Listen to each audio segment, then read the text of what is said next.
Creative Babble. Hey everyone. I know that for a while there, I was publishing a lot of content. I was in your feeds all the time. And then all of a sudden, boom, I stopped. What happened to Javier? Where'd he go? Well, nothing happened to Javier. Well, something happened to Javier. I experienced some, personal stuff. I was unfortunately laid off from my full-time job, which really threw me for a loop.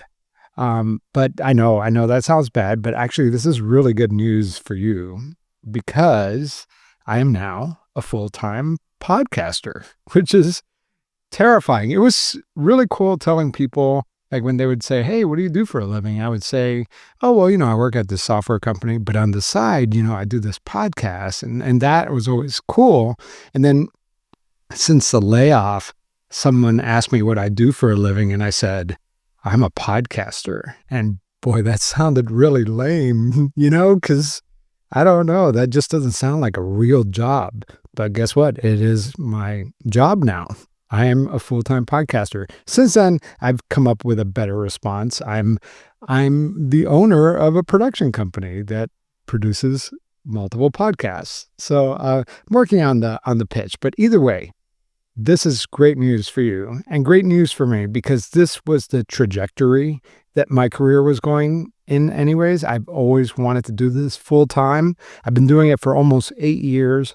And I mean, don't kid yourself. It is really hard to try to make a living in podcasting unless you're like a Joe Rogan or Dak Shepard or one of those guys or My Favorite Murder. But most podcasters are just making it by, and we can only do it because of supporters like our Patreon or Apple Podcast supporters. And then the ad revenue, which has been pretty terrible lately, actually. But anyway, I'm here to stay, and get ready because there's going to be a flurry of content coming your way. I'm developing a new show. Criminal Conduct is back January 17th. And Pretend, we had a big story fall through. But we are coming back really strong. There's lots of great stories that I'm working on right now. We'll be dropping new episodes. But in the meantime, I want to make sure that you still hear from me. And so I've been kind of reaching out to my podcast friends, my other podcast host out there, and we're collaborating and doing a series of end of the year specials, I guess you want to call them. And our first one is with Josh Hallmark from Crime Bullsh and Alvin Williams from Affirmative Murder. So today you're going to hear an episode that we recorded together. We had no script. We just kind of went with the flow, but we had a fascinating conversation, and I hope that you enjoy it. And I also hope that if you don't listen to True Crime Bullsh or Affirmative Murder, that you check out their shows, because these two guys have been around for a while too. And if they've been around for a while, you know that their content is amazing. So go check them out. Well, without further ado, I am going to play you my collaboration with Josh Hallmark from True Crime Bullsh and Alvin Williams with Affirmative Murder. Hey, everybody. We are doing a holiday series, which we were going to call Crime on Crime, but that seemed to imply something wildly different than what this is. So we're calling it, I guess, Podcasters on Podcasters, but they're about 20... 20 true crime podcasters getting together in small groups and just talking about podcasting, true crime, all things that you hopefully want to hear about. So I'm here today with Alvin Williams from Affirmative Murder and Javier Leyva from Pretend. Hey guys, how's it going? What's going on, Josh? How you doing, Javier? What's up? Well, why don't we, since we're running this on all of our feeds, and I know everybody knows everything about all of us, but just in case someone doesn't, tell everyone about your shows. Javier, why don't you start? All right, I'll go first. I started in 2017, my podcast, Pretend. It's about people pretending to be someone else. So I interview con artists, undercover agents, anybody like living a double life or using deception.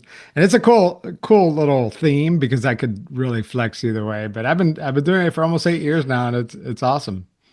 Fantastic podcast, by the way. Yeah, my partner who hates true crime loves your podcast. He was like, I could listen. He could do 20 seasons. I was like, yeah, that's the beauty of what he's doing. That's awesome. Very Um, cool. I do a podcast called Affirmative Murder. We also started around 2017, around that time. I feel like it was the Halloween of that year. It just was like spookiness in the air, listening to other true crime podcasts. We tend to focus on podcasts that don't get a ton of media coverage for a variety of reasons, whether it's sexual orientation, color, gender, those kind of things. And it leans comedy, but we try to be as respectful as possible. And we tend to focus on, just getting the message out there about the people that are affected by these cases. And I do true crime bullshit, which I've been, for better or worse, investigating Israel keys for a decade. And I launched that in 2018. It was my fourth podcast, but the only one that ever made any money. So here we are. just grizzled and jaded, man. Like you're so you're inundated. I respect how deep you've gotten into that case, because a lot of times this stuff will it'll suck all the, I don't know if fun's the word to use, but we're doing something we enjoy to do, but you go so deep. It's such a passion project. I respect how deep you've gone on that. But I gotta tell you, oh, sorry. I was gonna say, as awesome as True Crime Bullshit is, my favorite Josh Hallmark podcast is Playlist, which has not been around for a while, but it was such a great excuse for podcasters to get together and listen to their favorite music. It was cool. I've heard great things. Yeah. It was fun. I want to resurrect it. It's just harder now because I think we really extended the definition of fair use with that podcast. It's hard to put it anywhere. You do it, and there's like, where do we put this? So just Billboard hits on. But I would love to, because I think and that's part of the reason we're doing this little series. It's like it brought podcasters together. I think a lot of people made friends in the industry because of that show. Not to pat myself on the back, but it was cool. It was an excuse for all of us to get together and get to know each other outside the context of, terrible things happening to good people. Sure. Well, Josh, we were joking because we did another collaboration, and we were joking that you're our fearless leader. A lot of people don't realize, but in the indie community, you're running a pyramid scheme, and Josh Hallmark is at the top of it. That's funny. I feel like I'm not big enough to be a fearless leader, but I'll take it. Yeah. But I guess that's how most cults start. So. Yeah, they're it's subtle. It really creeps into you. I told you when I got to the Berkshires, I was like, I'm in, man. Are we moving here? What are we doing? Are we setting up camp? Are we taking this place over? Whatever it is, I'm in. I mean, the subtext later. The subtext of the Berkshire Podcast Festival was essentially like a timeshare sales pitch. So that's the goal. You'll all be here one day living in my backyard. That's right. So I guess speaking of getting into true crime, how did you guys, get into this? I think it's one thing to have an interest in true crime, and then another thing that involves, I think, a little bit of hubris and ego to be like, I should start a podcast. And so, Alvin, why don't you kick us off? So in 2017, the very successful podcast, My Favorite Murder, was kind of like the dominant voice of couch detectives, I would say. Oh, they make it look like anybody could do it. And I heard their podcast, and I had been a fan for a while, and I was like, I feel like I can offer a different perspective. And so I bought some crappy equipment and asked my friend if he wanted to do it. And he also listened to that podcast with several other ones. And he was like, sure. And that's kind of all a podcast is. You're just like, you find somebody else, or you do it on your own, but you're just like, I'm just going to do this. And that's the freedom of it, even though there's a responsibility to, progress. But I mean, the impetus of my podcast was, hey, man, I like talking. I'll try to talk about some things that I find interesting.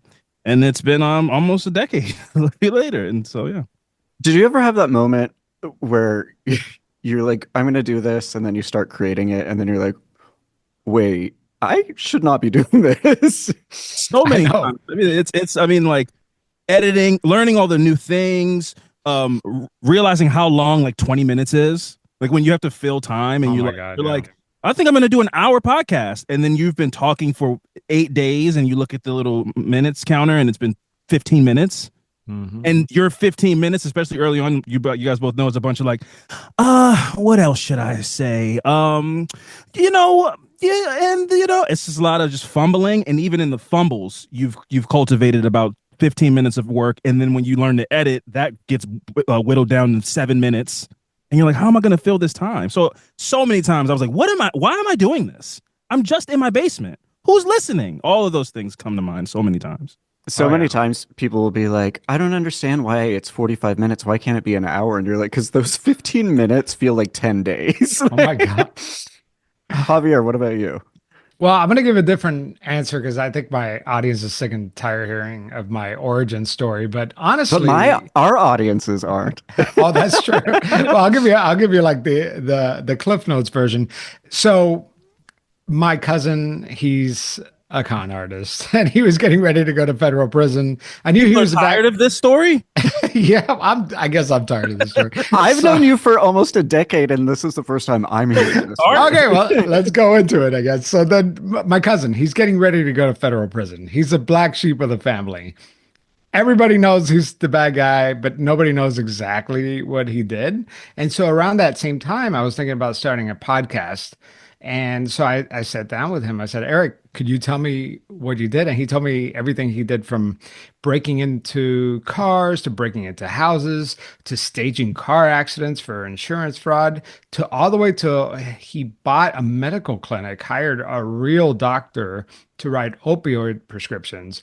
And that's how he got busted. And so he went to federal Wow. prison, and he describes it as Club Med. He did yoga, played tennis, had a balcony, met world leaders that were incarcerated with him. I mean, it was nuts. But the answer I was going to give was that I used to work in news, like in the early 2000s. I was in TV news, and nothing beat that rush of finding the story. Or I remember one time my reporter was chasing down this crooked pastor, and I'm like running with this heavy beta camera that weighed like 50 pounds, and the tripod was made out of pure steel, and I'm like chasing this guy, and like nothing replaces that rush. And so then I got out of news, I got a real job, and it was just so boring. Like nothing compares to being out in the field getting in trouble.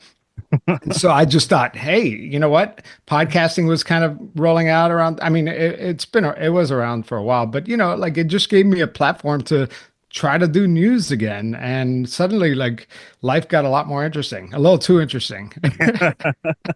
Well, I was gonna say the one like you and I have like pretty similar, I think, stories and trajectories in podcasting. But the one thing I'm always envious of is like you are fearless and very curious. Like I think my curiosity has slowly been beaten down by this industry. Like Yeah. I don't want to ask any more questions, but Yeah.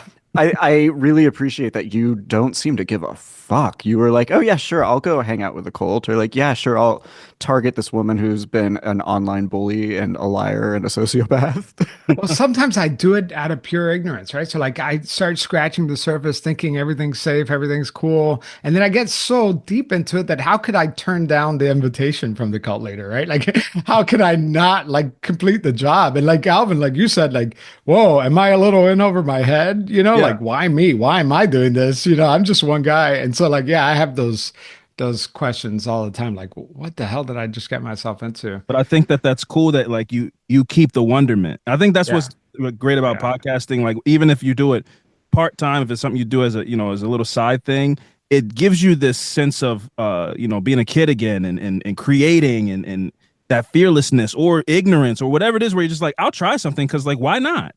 And Yeah. that why not has created some amazing things for people. So I think that that's super cool. Yeah. Yeah, I remember when I sat down to do like I was living in New York. I was miserable. We had just moved to Brooklyn. I had n no desire to be there whatsoever. I had kind of there was like a long con on my boyfriend's part that I'm still like disappointed he was able to like bamboozle me. But I was there and I was miserable, and we'd just done this road trip, and I was like, I don't know, we were listening to all these podcasts. I have nothing to do. I can't find work because I was in like such a niche industry back in Seattle, and I was like, maybe I'll just like try to write a podcast episode. And I think there is that thing where you have this curiosity about how something is going to go, and you have like a general curiosity in the world, and you're like, I don't know, I'll just try it and see what happens. And this thing that felt like a flippant, like I'm going to do this because I'm bored and miserable, became a career. It's wild. Yeah. But It's Josh, you mentioned that you and I have a lot of similarities in terms of our approach. I think it's safe to say that neither one of us, and I can't speak for Alvin because I don't know you very well, but like, I don't think we're true crime fans, right? Like, No. is that, it's you nailed me. I mean, it's and maybe I was more so in the beginning, but when it becomes something that you digest and breathe and create, the last thing I want to do after I do the podcast is like watch a true crime documentary unless it's yeah, required of me right. to do something. Like it's work now, Yeah, right? because it's so heavy. It's just too. Right. It's just so heavy, and it's Yeah. real. But it's just if I don't have to consume it, I don't consume it at all. Really. So when you hear a song and it takes you back to a certain place, a certain time, you know that feeling. I Yeah. remember the first time I heard True Crime Bullshit. I was hanging Christmas lights. I was on a ladder and I heard Josh What a Hallmark. joyous time to listen to murder. Yeah. Well, I think did you release it around that time? Because it Yeah, I was think it launched December 5th, which was also like a very Yeah. strange Great time. decision on Let's my launch part. this. Yeah. Let's Yeah. launch. and I'm hanging Christmas lights, and he had such a sharp critique of the true crime community, and I had never heard that before. And that premise, my God, it was. Do you remember that, Josh? I mean, was that your intent? And like, did you steer away from that because it was a criticism of true crime?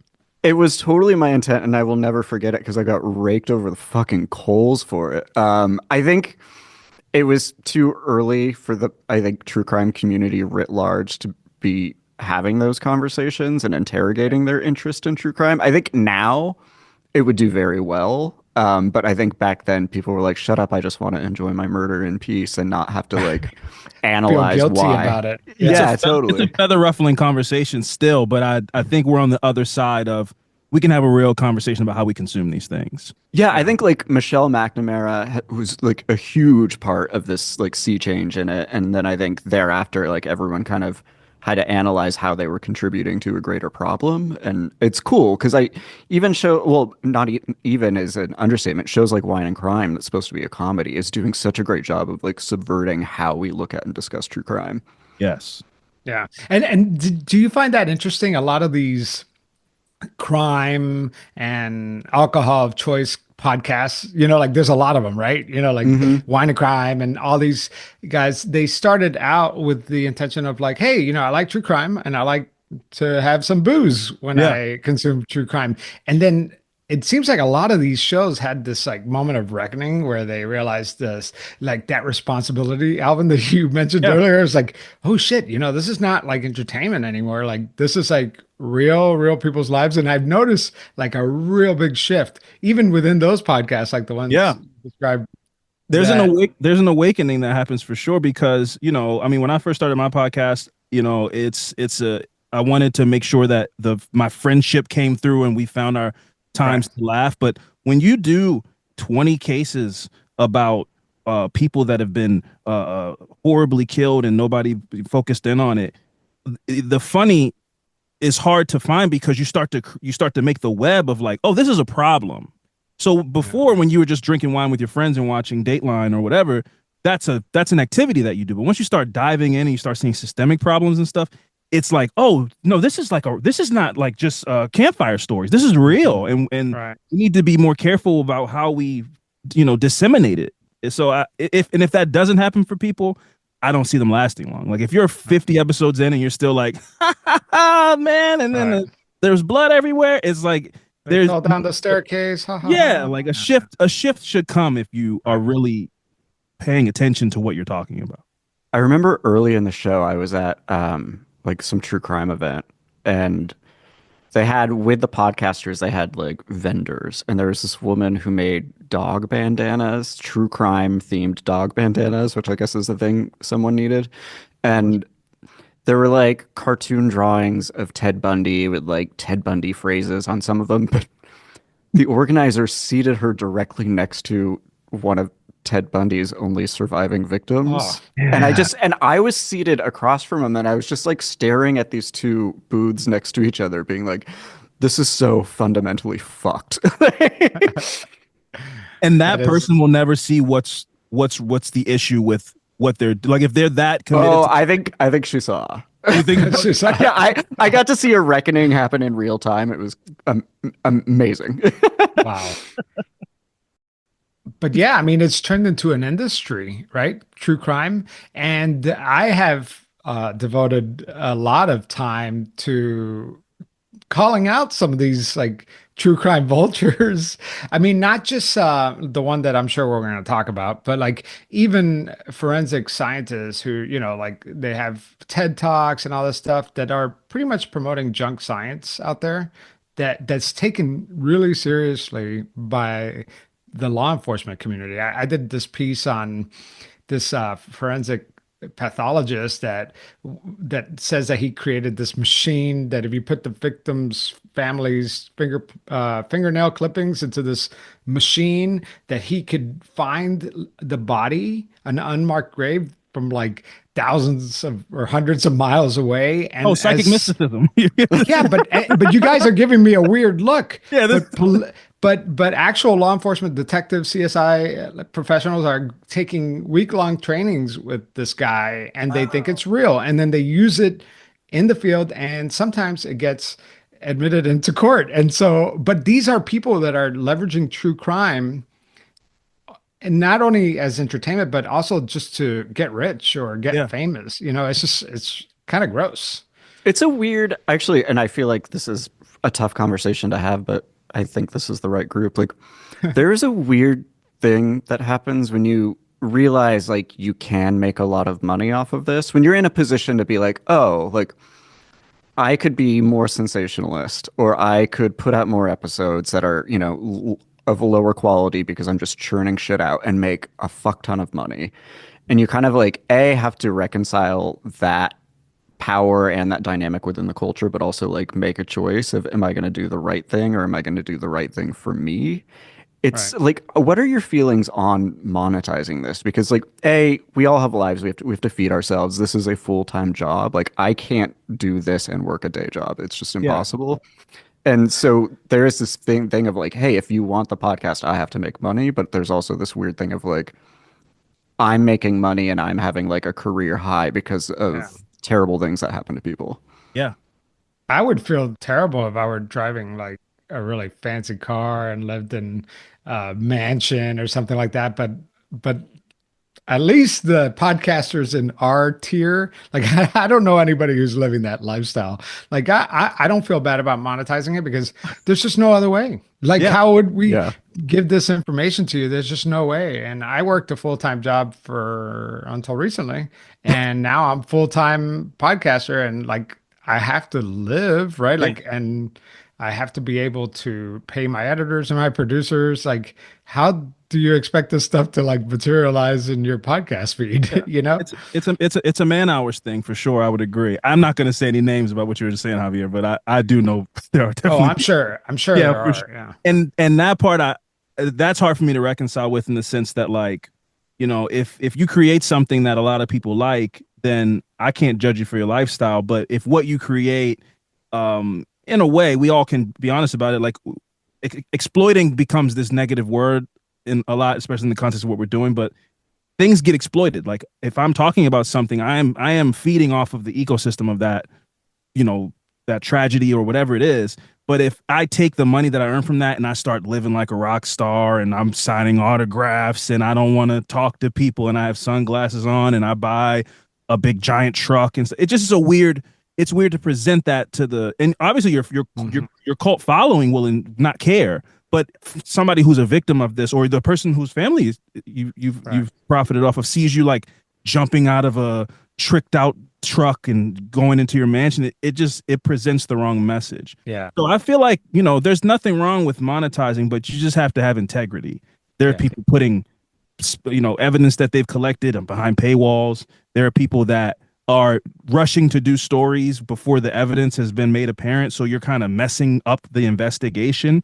I probably could have made a lot of money in the last 3 months just churning out information or stories about Diddy from the dark web and weird memes. I could just do episodes and episodes about P. Diddy.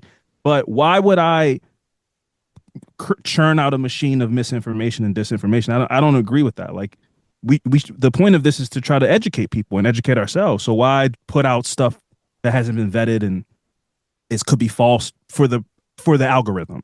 Right. Yeah. I get so much shit because I will like get stuff and I'm like, I can't in good conscience put this out into the world.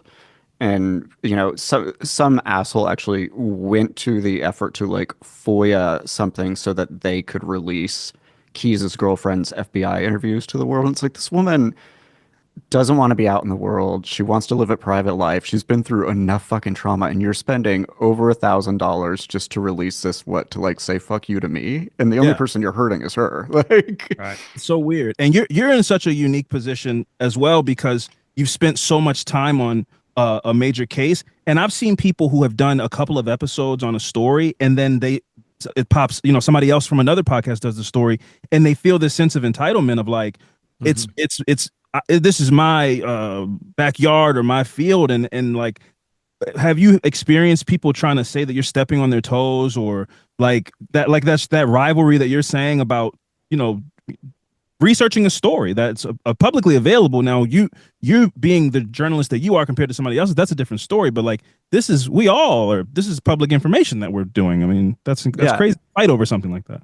it totally. I've had two very different experiences. One where like early on, and I regret it because I think there's some like ethical ickiness to it. Like at the very beginning, if you join Patreon at a certain level, I would share case files, which I Sure. like, you can get them via FOIA, but there just seems something Yeah, weird to it's be like, harder.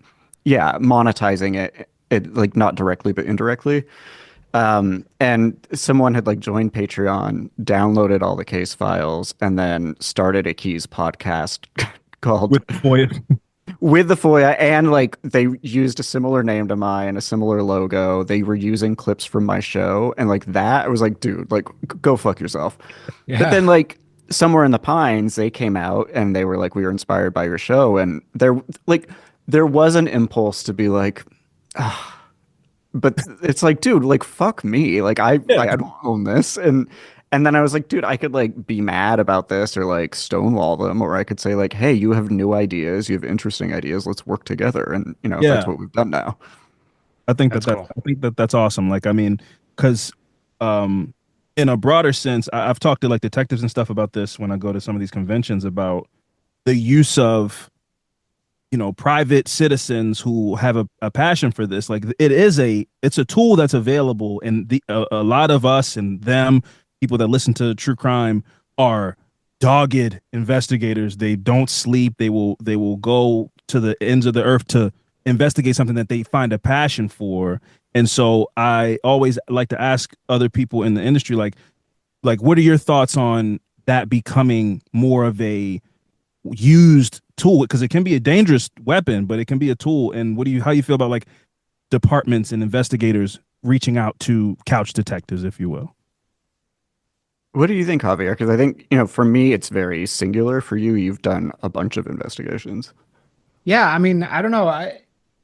When we talk about like these investigations and being pulled in multiple ways, like I was just thinking about a case that because I don't even look for stories anymore. I'm sure you guys don't either. It's like the audience just suggests it over and over again, and I have now created these standards for myself of what I will cover and what I won't cover. Like I've never spelled it out in the show, but like, if it's a public figure, I'm gonna cover it because I feel like public figures need to be held accountable. Yeah.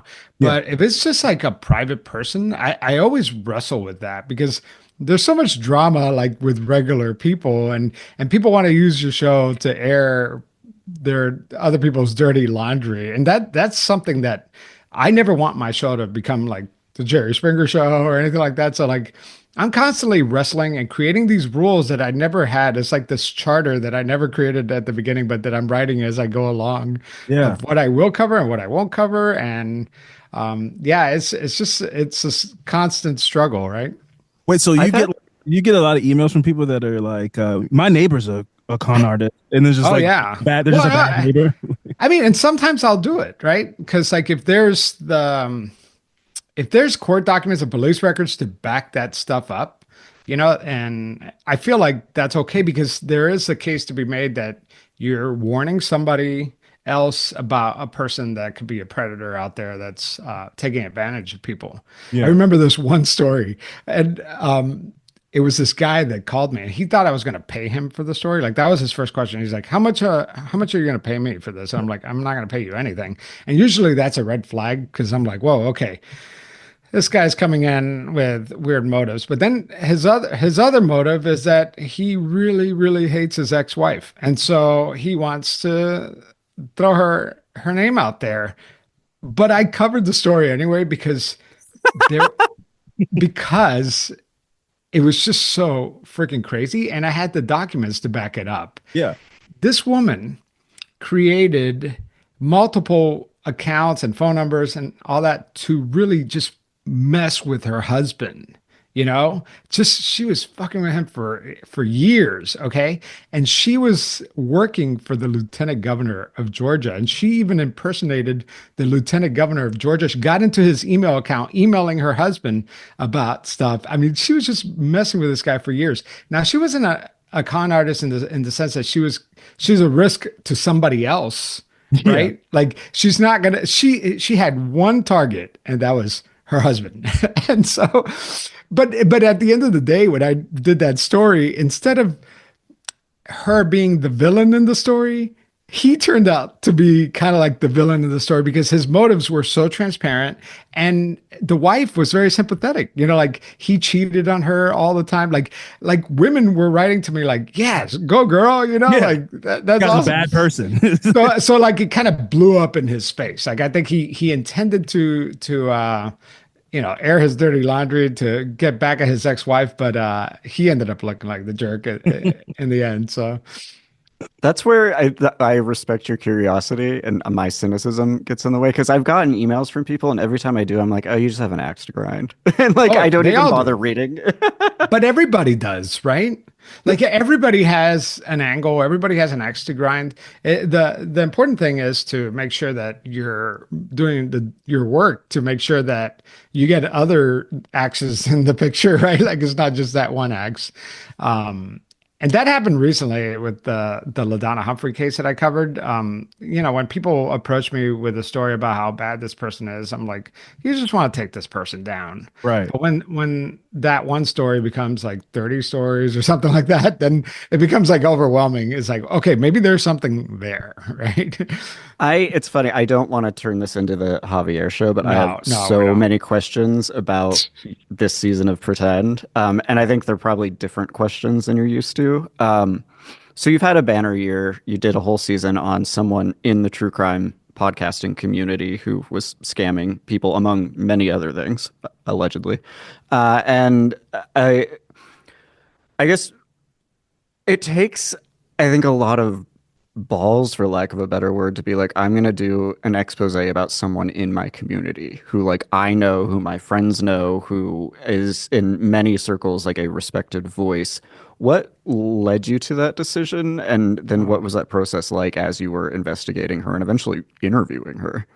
I was really scared, actually. I mean, talking amongst podcasters, I'm interviewing one of our own, or like I'm covering one of our own, and even mutual friends of ours are closely related to her. So I wasn't sure like who had close ties to her, or like if I'm putting this out in the world, am I gonna just like completely burn all my relationships with my fellow podcasters? Are all the podcasters out there thinking that I'm gonna come after them next? I was really hesitant about that. And so I think most people would have probably passed on that story.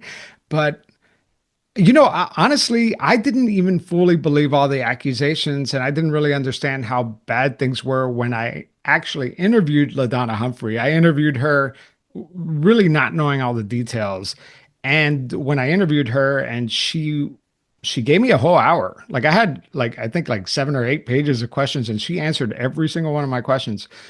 But her answers weren't explaining away the accusations. They were basically saying, well, the person that says this, well, did you know they did this? Did they, so she was trying to disqualify or discredit her accusers and not really owning up to the accusations made about herself. And that's when I realized, okay, well there's something here because I really thought that once I would get her on the phone that she would explain all this and it was a big nothing burger. But Yeah. it turned out that it was a lot more complicated than that.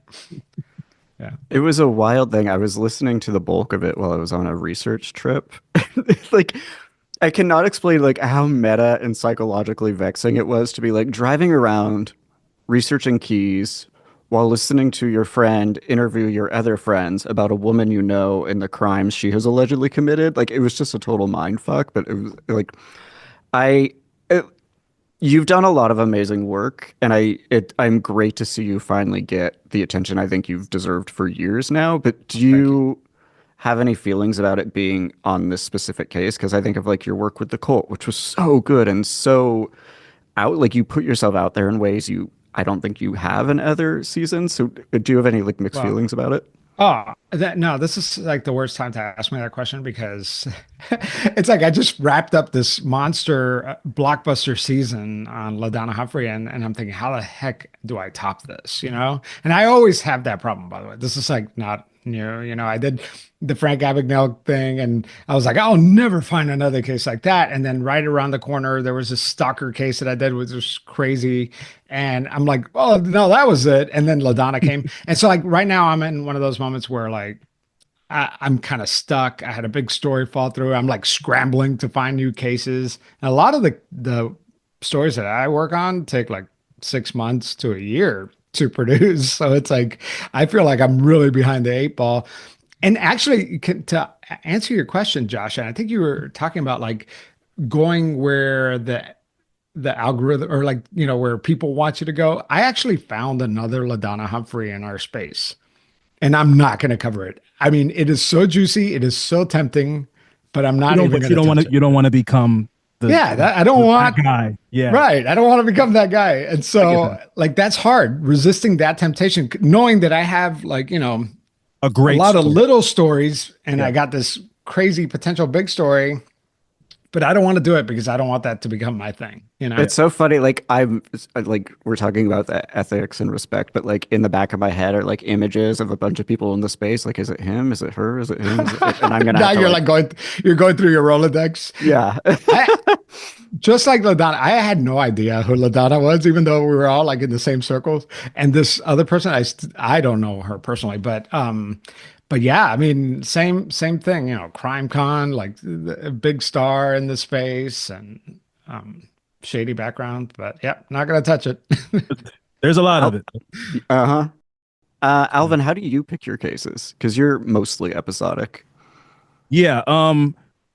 Well, because we are chronically online, like Javier said, we've gotten to the point now that a lot of people send us stuff, but also sometimes you just come across a crazy TikTok that's like too unbelievable to think that it's true, and then I do like a cursory Google search and I'm Right. like, oh, this is a real story. Now the TikTok might have sensationalized it, but there is something interesting here that like I want to dive into and talk Hmm. about, like a crazy fire that killed a bunch of people in some southern African country, or like a London apartment building that also another fire, like craziness. We're not like an arsonist podcast, but there's a lot of fires out there that have crazy origins and how they came to be with a lot of victims, and they deserve to be dove into. But yeah, a lot of social media, and also just going into like old history channel documentaries and stuff, and just seeing a name get mentioned in a like an all-encompassing crazy story, and then just kind of like Yeah. going macro in on that, like just focusing in on that and just trying to see what if there's something there. So a You lot see, of that. Alvin, you're doing the same thing everybody else does. Like they're always on their phone watching these crazy TikTok videos, and then they go down these rabbit holes. You're just doing the same thing. You just have a microphone. Exactly. Yeah. Yeah, and I do the That's same thing all. too. That's really the only Yeah, difference between it's us and our listeners. Yeah. it's a simple process, man. That's why when people ask me, like, when sometimes people ask, like, how do you start a podcast? For one, like, or when you put out a podcast that an episode that somebody feels is like you've directly wounded them, and they're like, somebody should cancel this person's podcast. I'm like, I'm in a closet right now. I'm literally in my closet. Like, what are you talking about? But Right. it's so like you just get the microphones and you talk, and if you feel like you want to talk, there's a bunch of stuff out there that piques your interest, and all you have to do is like pursue it, pull at the thread, you know? Yeah. Yeah, for me, like I've been wanting, and we're gonna do it this year, like to do an episodic show, like something small, just as like a Mhm. Keys palate cleanser, and Yeah. also to reinvigorate that curiosity that I used to have of like Yeah. I want to know about this mystery and I want to see it through, and I think Keys has kind of like sucked the life out of that, and so I'm excited to be like, oh, here's this documentary about five things, but like let's drill down on this one thing that seems like overshadowed. Yeah. So, Josh, I want to ask you about this, and feel free to edit it out. But this is something I wanted to ask you about anyway. But when two parts of my question. So, you started this Keys podcast, Israel Keys, and did you ever think that it was gonna? How many episodes have you done on Keys? Do you even have you lost track? At least 120. Yeah. Did you ever imagine that you would There was supposed reach to be that? one season. Yeah. Yeah, And because I, at one point you did a season about like somebody else, and then you went back to the Keys case, right? yeah, so like true crime bullshit, the whole premise was going to be like an investigative series where each season was a different subject, but like the subtext was going to be like how it contributes to bad true crime or like how Right. the case contributes to bad true crime. And then I got towards the end of the season. I was like, well, there's still so much here, and like I have a bunch of questions left, and I think it became so victim focused that it just felt weird to like leave it where it was. And so I was like, all right, I'll do one more season. And then I did. And then I had already started working on the Kelly Cochran season, which was just such a different story because this woman is like a circus freak. Yeah. And while I was doing the Kelly season, like I kept researching keys just out of my own interest. And I Right. always kind of knew we'd come back to it, but I didn't think we would A, come back to it so soon and then B, like stay with it for so long. But my biggest fear is like I didn't want to be that show that was like stretching something out longer than it needed to be. And I don't think we've done that. There have been days where I'm like, maybe we should have ended last season, but then something happens or something comes up and you're like, no, there's still a lot of work to do here. But And I and like what's the future of it? Like, what do you envision? Or are you just kind of going with it and seeing where it goes? every season, I'm like, this is the last season. And then like this was going to be the last season. And then we got, open communication with the FBI. We found two pretty significant new leads. And then the conversations with the FBI were like, okay, well, like there's at least one more season now. And then now we've lined up another interview with a different FBI agent.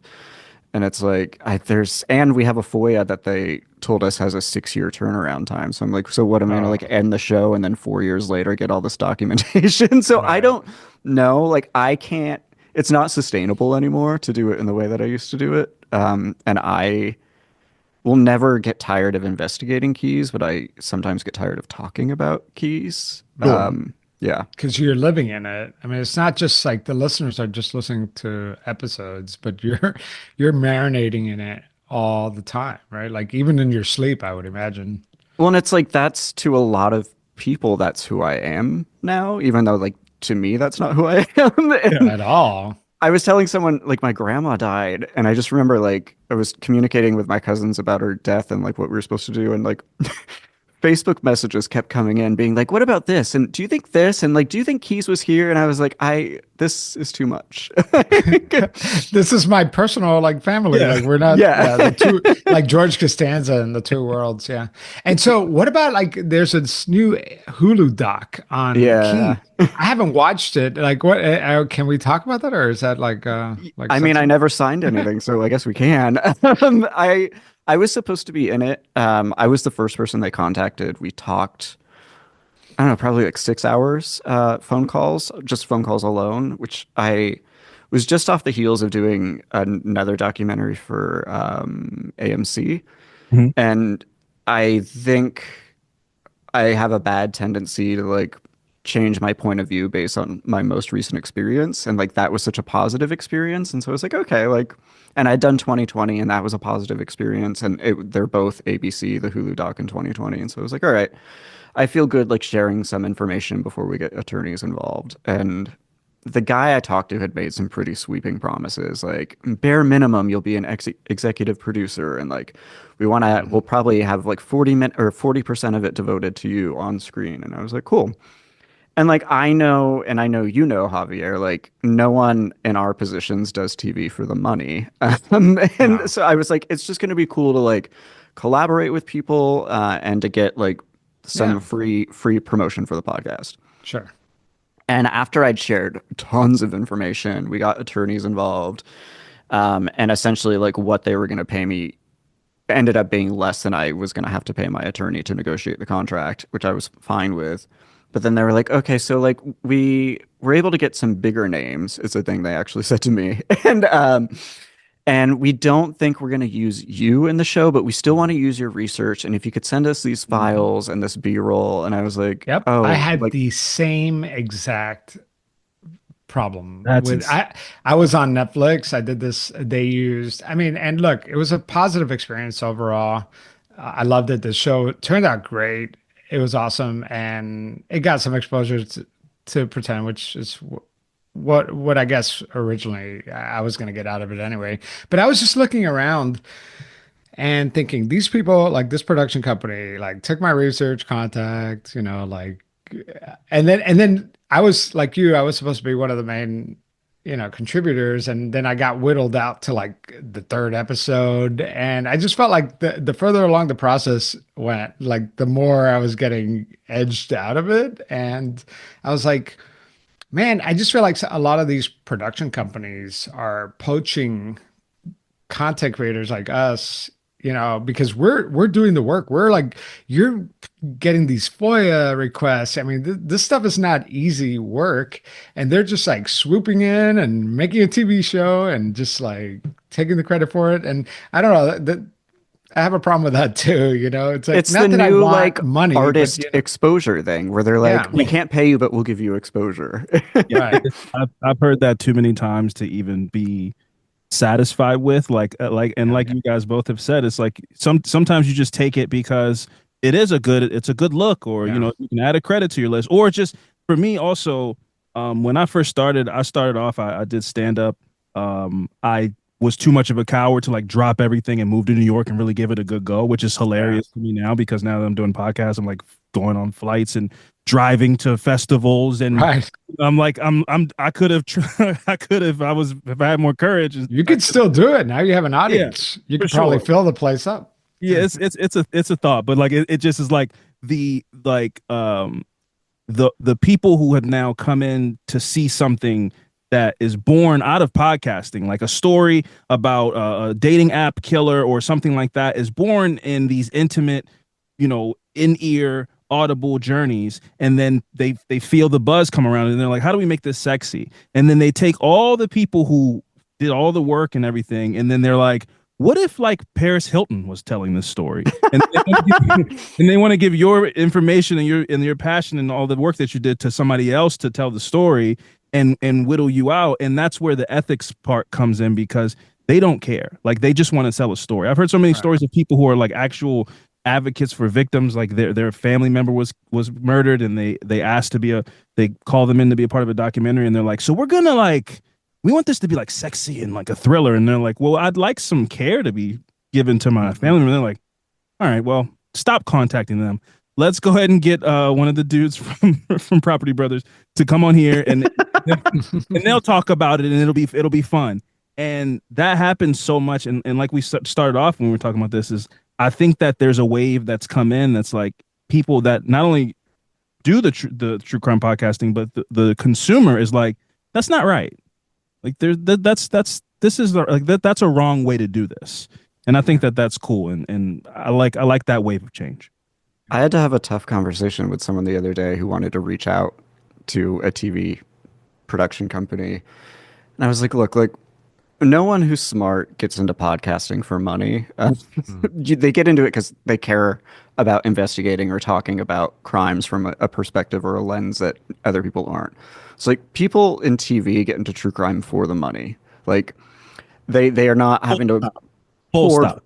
yeah, they don't have to put blood, sweat, and tears into it for years at a time to like make a dime. They're going to make money no matter what they do.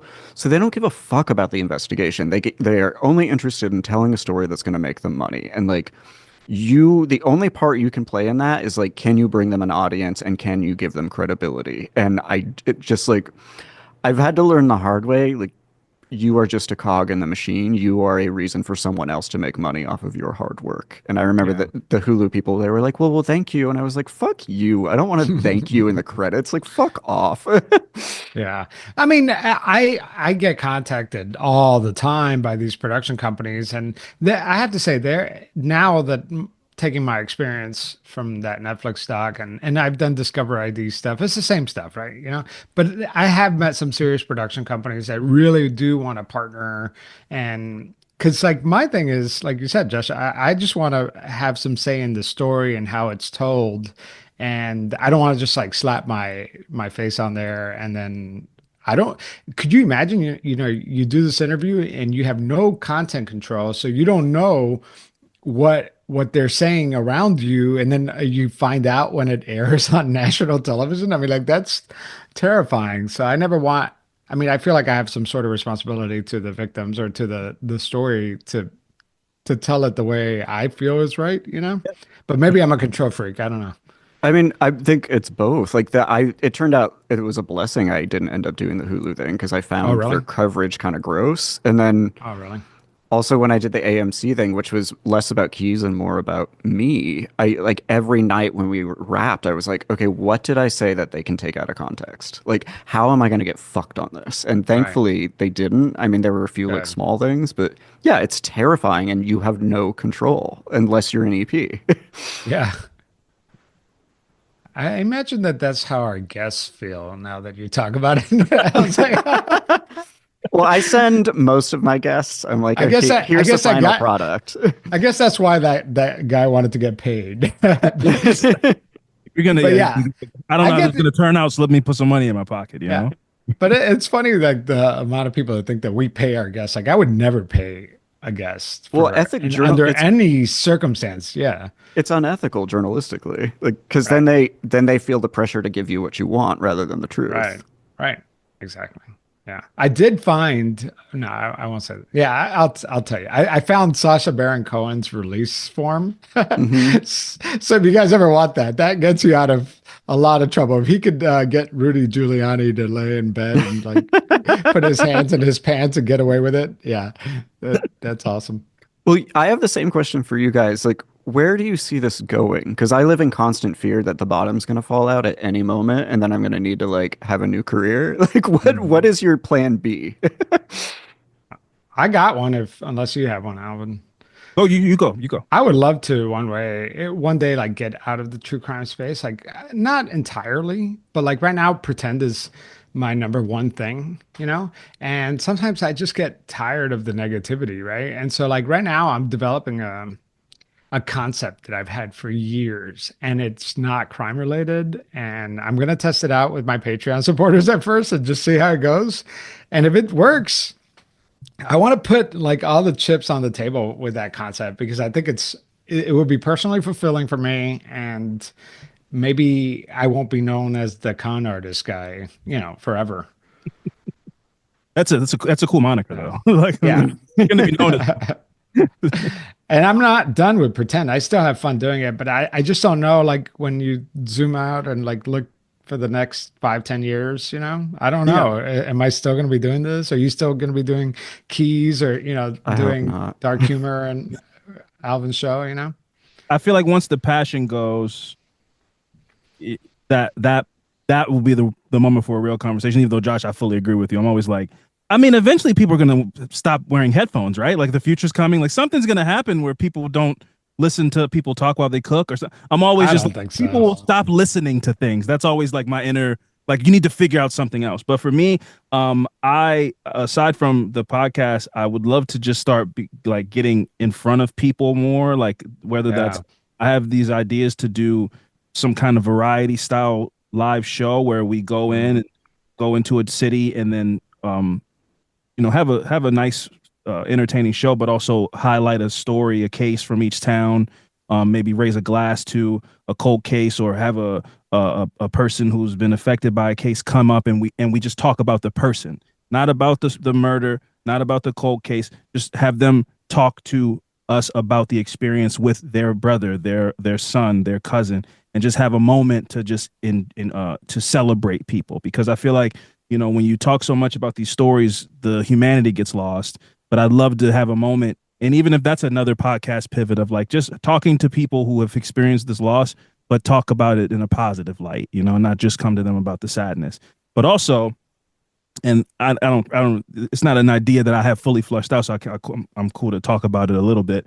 I would love one day to do me and my co-host do a TV show. I think that there's so many couch detectives out there who don't know the ins and outs of the investigative process, and we're also those people. I mean, we're very much amateur. I don't do deep dives. I filed a couple of FOIAs, like, not to toot my own horn, but we're very much amateurish, and I feel like people seeing two people learn that process. I have this image in my head of like one day going to a body farm. I don't even know if you can or not. I don't know if you're legally allowed to, but I would love to just go and experience that and like learn the things that we talk so confidently about in an Arby's drive-through. Like, yeah, man, I Yeah. bet I could have solved this case. And I want people to see how difficult and how intricate some of these things are, so we can really understand that, as interested and fascinated as we are about a lot of these things, people go to school and, learn techniques and sciences, and they're not frauds like the guy Javier described. There are people who really learn like make breakthroughs in science. And I think there's a fun way to break that down to people, because sometimes it gets a little like word heavy of like how when you're talking about, microorganisms and DNA, riboflavin, all these things, like it just gets very big. And I think we could make it a simplified version that people could have a good time learning about. I want that for you, and I want that for me. Well, I Alvin, didn't say who my co-host would be. you were saying that, like, in the future there might not be headphones and like people might not be listening to podcasts. Well, I remember when I was in college, so I graduated college in 2003. Mhm. You had to like I picked journalism as my major, and there were the newspaper guys, the radio guys, the TV guys, and the internet guys, because like the internet was, just Yeah. taking off, right? And so I remember walking past the radio guys and thinking, these, what a bunch of morons. Like, radio is dead, right? And I'm thinking like the medium is dead. And yeah, maybe terrestrial radio is not what it was, but radio is not dead. I mean, Yeah. we've proven that for like the last God knows how many years. I mean, podcasting, whether podcasting is how people consume us in the future, I don't know, but like human connections, like I feel that even just what we're doing right now, we're just like talking, and like the people that are listening right now, they're just hanging out. And I feel that connection when I listen to shows. Like sometimes I feel like I could talk about anything and I don't think my audience would care, because they just are connecting with me. Like we form some sort of friendship. Like I feel like even with my Patreon supporters, I feel like I built like a group of like-minded people, right? Like A community. we Yeah. we well, and or we just carved out our own little space in the world. And we're all adults now, and like we know how hard it is to make friendships now as adults. Like I it's like when we were in high school, it was so easy, but like now it's hard. And so we go to Reddit and subreddits and podcasts to find our crew. You know what I mean? Yeah. Like we're these are the people that we hang out with, because we're social creatures, and I don't think that will ever change. So maybe the way we consume it will change, but we're always going to be talking smack with each other, with people that That's a agree fact. with us. Yeah. That's a fact. That's a fact. I interviewed this First Nations gentleman. I think he was in his like 70s for Our Americana like a decade ago. And he was like, "What's a podcast?" And I was like explaining it to him.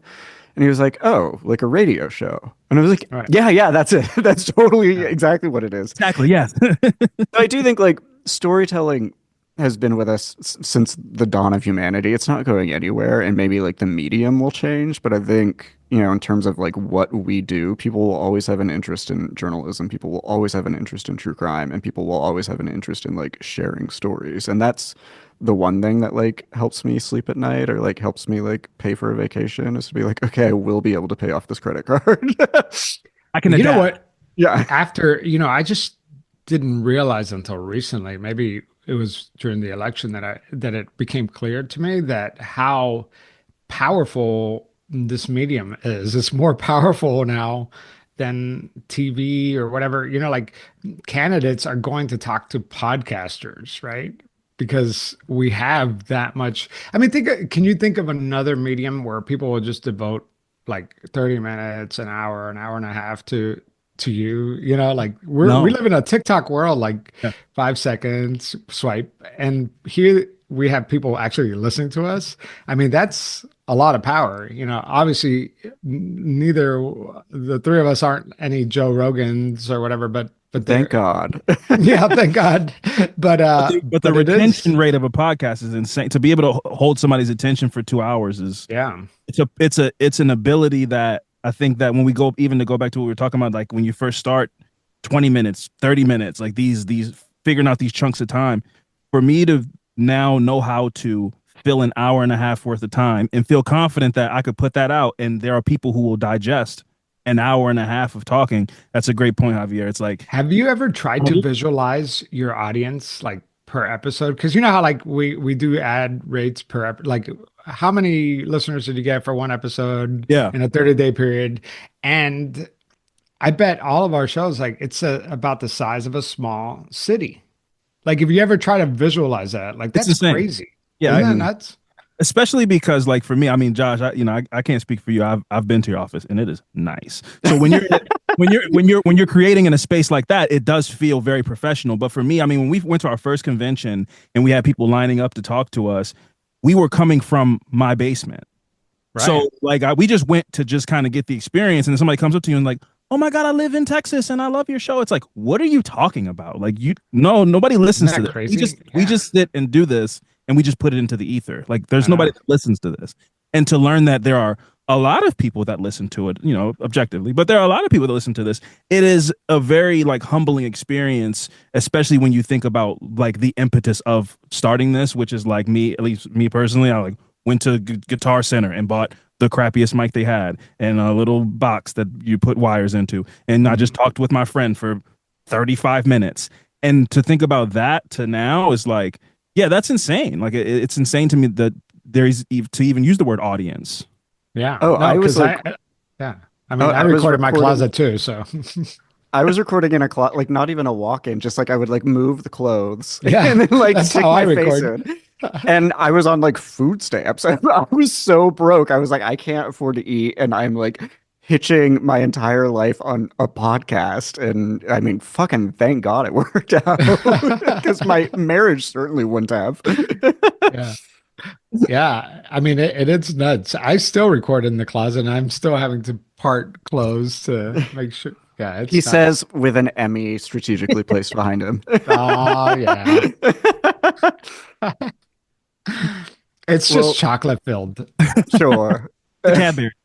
Yeah. This was fun, and I feel like we need to do these more often. I think, Oh, like yeah. Javier, you said you missed playlist, and I think this has the same ethos Yeah. as playlist. And Yeah. yeah, it was cool. But thanks, guys. Absolutely. Yeah. I love This is shooting awesome. with you guys. It was super fun. Yeah. Yeah. All right. So we have one more podcast collaboration coming up next week. I will drop the episode on this feed. It is with the lovely ladies from Navigating Advocacy and Wine and Crime. So stay tuned for that. That's it for now. We'll talk next week. Creative Babble.